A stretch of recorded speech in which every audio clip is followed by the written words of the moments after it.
Salut mes petits beginners, j'espère que vous avez la pêche, j'espère que vous profitez du soleil sur toute la France là, moi je suis à Montpellier, il fait grave chaud, c'est un petit peu relou mais on va pas se plaindre, hein. L'été arrive. Avant de commencer la vidéo, bien sûr, je vous rappelle le compte Instagram Décroche ton rôle, tous les jours je balance des annonces de casting professionnelles et rémunérées, donc profitez-en. Et je le rappelle aussi dans la description, cette formation offerte où je vous explique les différents outils de l'acteur pour fabriquer son personnage, faites-vous plaisir. Alors une vidéo un petit peu différente aujourd'hui, je vais pas parler des démarches de l'acteur, je vais pas parler des techniques de l'acteur, je vais parler des métiers qui gravitent autour de l'acteur et les métiers qui composent le cinéma, qui composent l'audiovisuel, qui composent un tournage. Je vais prendre comme exemple le tournage télé puisque c'est ce que je connais le mieux. Un tournage et les équipes de tournage vont se composer en 3 parties. La première qu'on va parler dans cette vidéo aujourd'hui, c'est les artistes.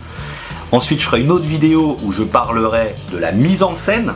Et une 3e vidéo où je parlerai bien des techniciens. Alors il y en a beaucoup, mais je prendrai les principaux, on va dire, hein, parce qu'encore une fois, je vous le dis, si c'est pour un blockbuster, il y a des tonnes de fonctions différentes. Mais on va voir un petit peu ce que font les techniciens qui gravitent autour de nous, qui gravitent sur le tournage, qui font vivre la chose et qui fabriquent la chose, tout simplement. Pourquoi je fais cette vidéo? Tout simplement parce que je pense qu'il est important de connaître les métiers autour d'une autre pour être meilleur. Pour avoir une connaissance générale d'un tournage, de savoir comment ça fonctionne, et puis de savoir qui fait quoi. Parce que si tu arrives sur un tournage comme moi je l'ai été à mes 22 ans, 21 ans, je suis arrivé sur un rôle principal, j'étais sollicité par tout le monde, voilà, pour mon placement, pour le maquillage, pour la coiffure, pour après reprendre ma diction, pour après me donner des intentions de jeu et tout ça, mais je ne savais pas qui faisait quoi. Je me souviendrai tout le temps d'un mec qui me mettait tout le temps un rayon dans la gueule. Il me mettait un rayon dans la gueule, je savais pas ce que c'était, et au bout d'un moment je dis mais qu'est-ce que tu fais quoi? Et je suis passé pour un gros con, pour un cake. Voilà, celui qui te met le rayon dans la gueule, c'est celui qui est en train en fait de calculer la distance entre ton regard en gros et la caméra, et qui va permettre ensuite à son assistant de faire le point sur l'image pour pas que tu sois flou. Voilà, c'est très con là en face caméra, la mise au point elle est faite, mais quand tu bouges, la mise au point elle bouge. Eh bien, il y a des pointeurs qui vous permettent de garder cette mise au point. Eh bien, si j'avais connu ça, je serais peut-être pas passé pour un con. Donc, première partie de cette vidéo, eh bien, ce sont les artistes. Les artistes qui composent le tournage. Vous savez que vous pouvez être 3 choses, 3 fonctions principales. Il y a le figurant, la silhouette et le comédien, le rôle. Donc, figurant, tout le monde peut le faire, il n'y a pas besoin de facultés particulières, si ce n'est une bonne écoute, une disponibilité, et bien sûr de correspondre au profil que le directeur de casting ou le réalisateur cherche. S'il cherche à faire une équipe de football américain, des petits gabarits sveltes, ça va être un peu compliqué. Si vous avez besoin par contre, le réalisateur a besoin de faire une ambiance de restaurant, et bien tout le monde peut y aller, pour peu que vous ayez les habits qui sont demandés, est-ce que vous avez un costume ou un smoking. Si vous voulez faire de la figuration, c'est faisable, mais il faut que vous soyez disponible, que vous correspondez au profil et que vous ayez un minimum de costumes, divers, pour pouvoir répondre à la demande du directeur de casting. Alors ça c'est payé à la télévision 82-85 € et la journée en brut, et au cinéma c'est 105. Il faut savoir que les prix que je vais vous donner c'est les prix télé, et vous rajoutez 30% pour avoir le prix cinéma. En gros, allez pas chipoter, dans la description là je vais vous mettre la grille tarifaire pour que vous ayez tous les cachets journaliers de toutes ces fonctions d'artiste. Donc référencisez-vous. C'est dur à dire ça. Bon, allez mater dans la description, là je bug. Alors pour moi c'est important de faire de la figuration au début parce que ça te permet déjà de voir comment fonctionne un tournage, l'ambiance qu'il y a, les décors, voir un peu les techniciens, voir qui gravite autour de toi pour te donner des informations ou pour te diriger. Et aussi parce que ça permet de voir si ça te plaît, parce que honnêtement c'est beaucoup d'attente un tournage, que ce soit en figuration ou en rôle, c'est parfois beaucoup d'attente. Des fois entre 2 plans il y a d'une demi-heure jusqu'à 2 heures d'attente. Donc si t'es pas patient, ce métier-là, il n'est pas spécialement fait pour toi. Et ça, faut pas l'oublier. Ensuite, la figuration, c'est cool parce que ça te permet aussi de faire des cachets spectacles.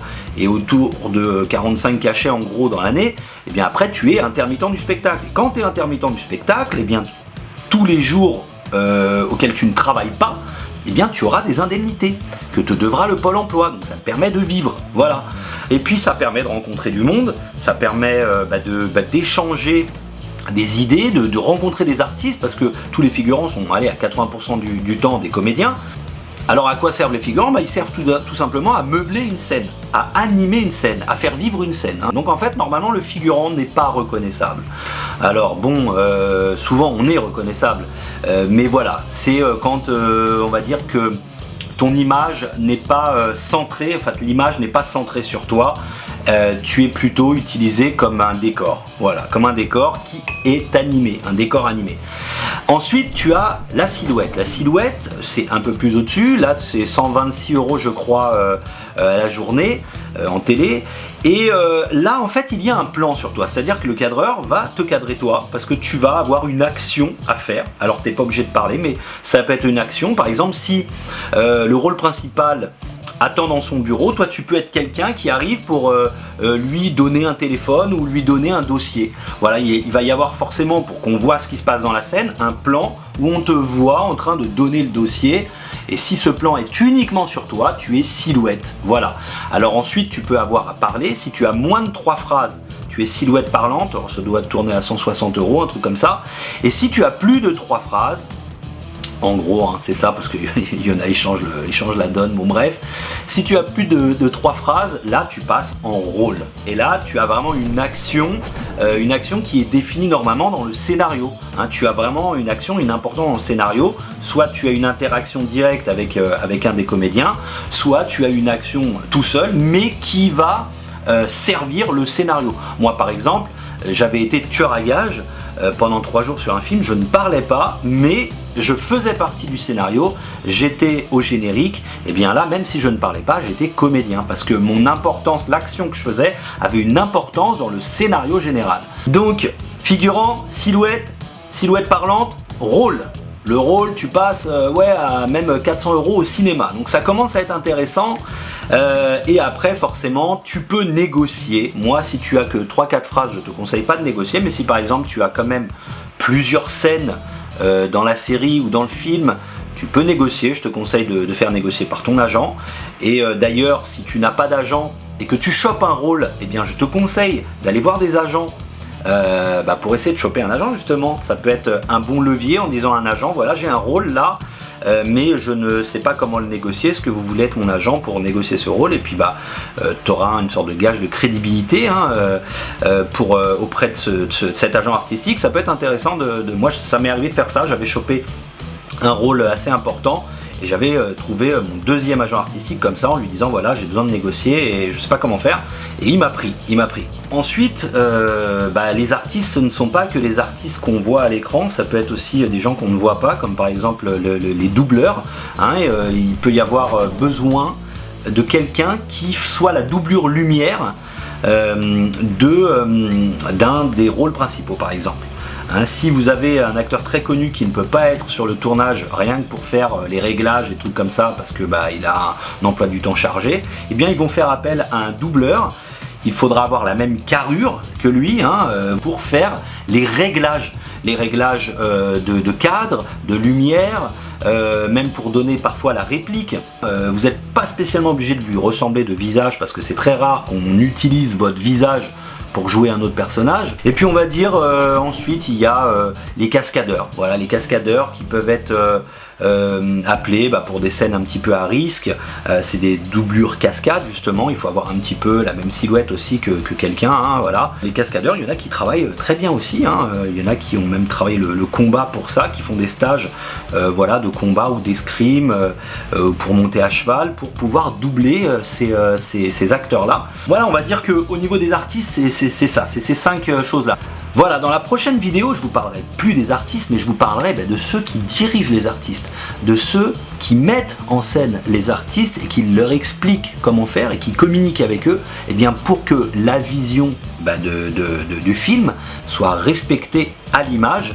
Et donc je vous expliquerai en quoi l'équipe mise en scène est importante. Voilà, pour finir, je te dirai le mot de la fin avec de la persévérance, du travail et aussi de la connaissance de ton entourage de travail. Et bien toi aussi tu pourras décrocher ton rôle.